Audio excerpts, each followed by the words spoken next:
Hey guys, welcome back to another episode of Mediocre Dads. Before we get into it, please like, subscribe, follow me on Rumble. Tell from the thumbnail, we're going to be talking about Colin Kaepernick. So he made some comments recently referring to his adoptive parents. And if you know me, then you know that I was adopted at a very young age, and clearly I'm black. Not important, but it is important for what we're going to discuss. Kaepernick, black guy, adopted by white parents, went on to be very successful. Successful meaning was able to get into the NFL, played in the Super Bowl, 49ers, had some good stuff happen for him in the NFL. And then his career was on a decline.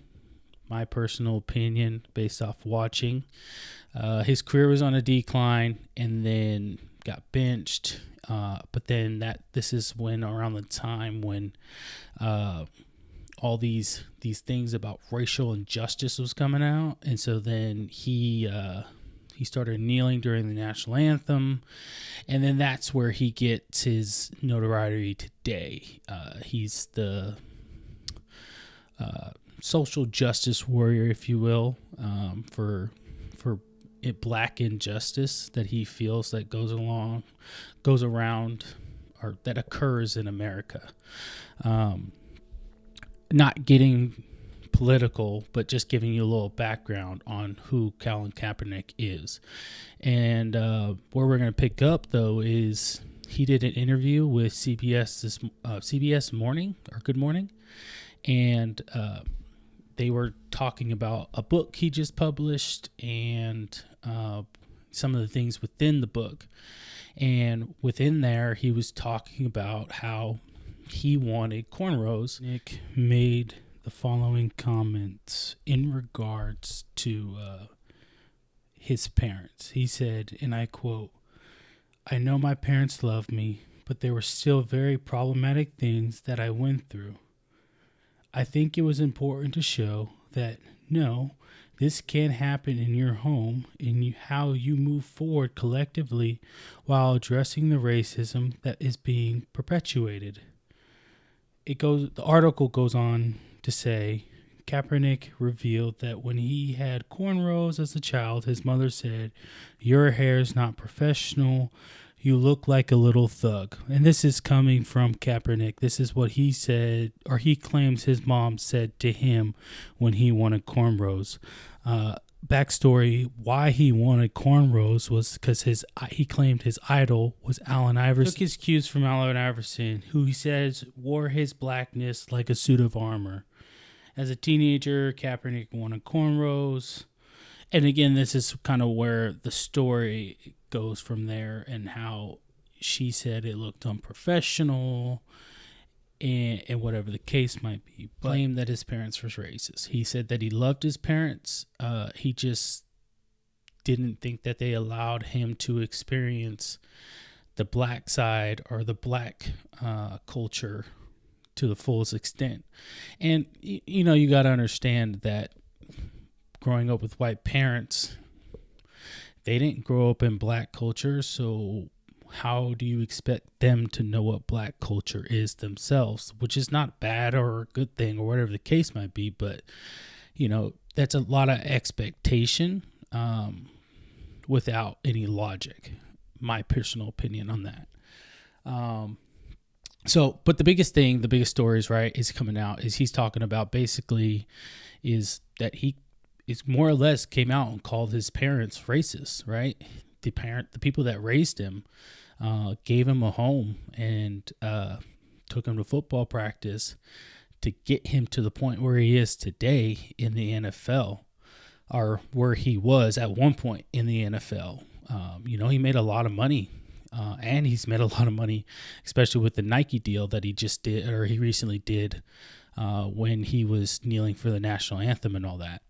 So that's that's him.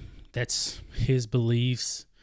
And, you know, it's crazy to me. And I say it's crazy because, again, as I said in the beginning, if you know me or you're familiar with who I am, I was adopted when I was 2 years old. I have a twin brother. Me and him were adopted, and we were adopted by white parents. So growing up, I had a white family, and never did it ever cross my mind that they were racist, you know, like, I don't know. It's just absurd to me to think that you would come out and say something so bold and outlandish for the people who raised you, you know? But I love my parents, you know, and glad they're my parents. And I appreciate them adopting me and blessing my life. And, you know, it's allowed me to be in the place where I am today, you know.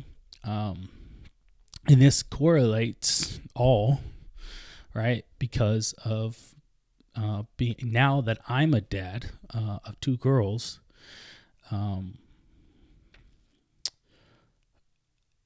it would be one of the worst feelings ever for your kids to come out publicly and shame you when you didn't do anything wrong, you know? And I think that hurts the most, right? For his parents, I can't speak on their behalf, but I can only imagine how they feel. And that probably hurts to sit there and think that, like, we didn't let him be black to his fullest extent. And now they're probably getting shamed because because of his comments. But again, these are your parents. These are the people that raised you and turned you into the person you are today. And all because they didn't allow you to have cornrows when you were growing up, you're saying that they didn't let you experience black culture to be the best black man that you could be, is absurd to me.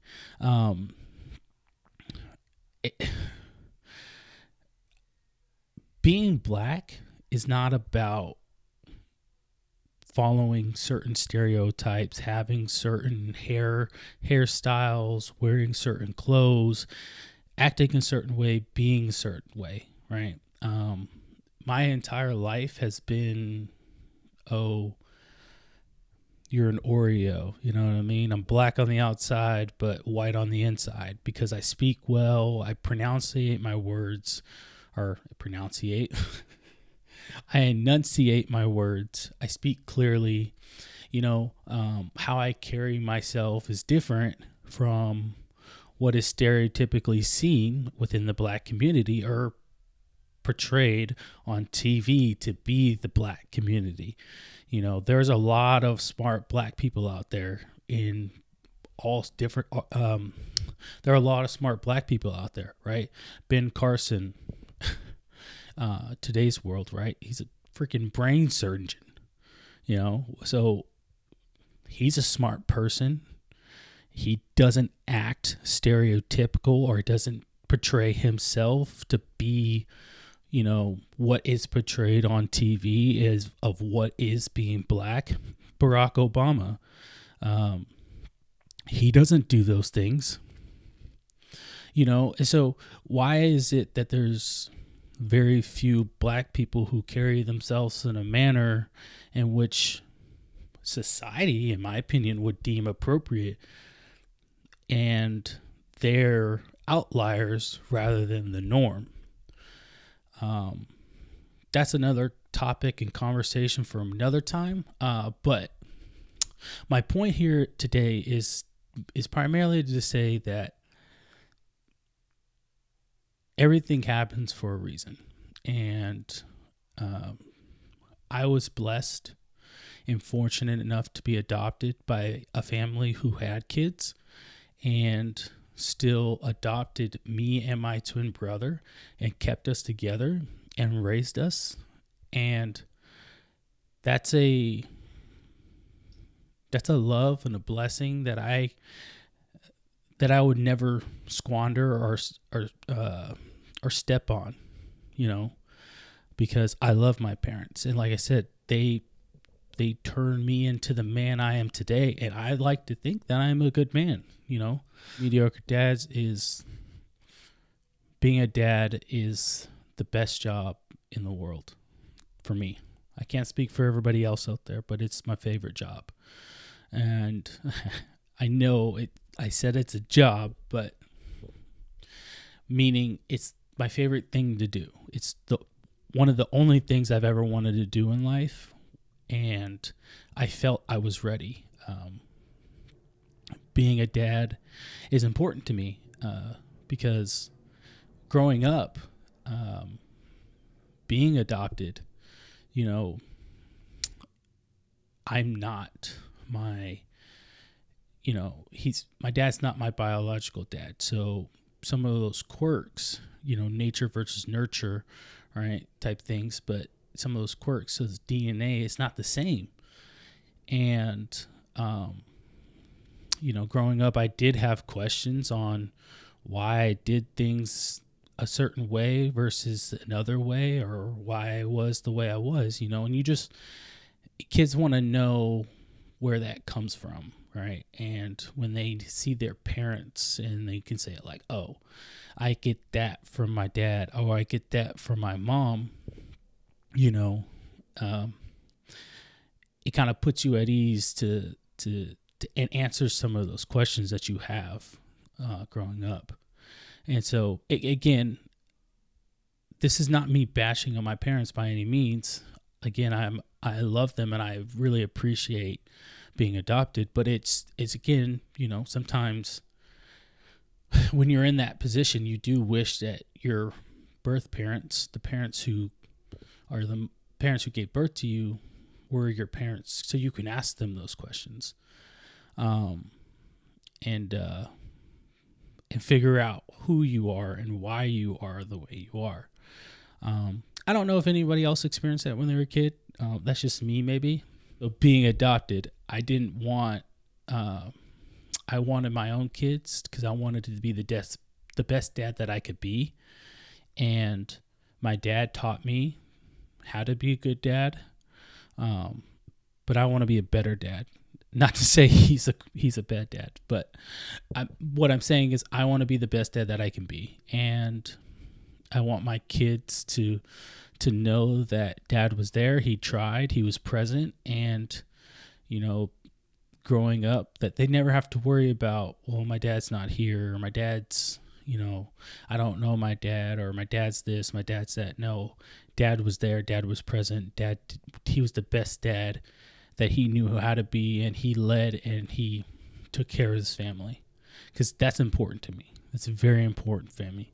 That nuclear family is so important.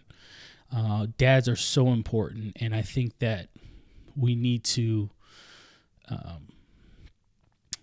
build dads up more, so that dads know that, yeah, today wasn't your best day, but tomorrow is an opportunity to be better.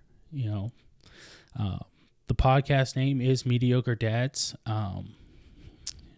but that doesn't mean we're mediocre forever, okay? You're not a mediocre, you may be a mediocre dad now, but tomorrow is a new opportunity, and you need to seize that opportunity to be the best dad you could ever be, okay?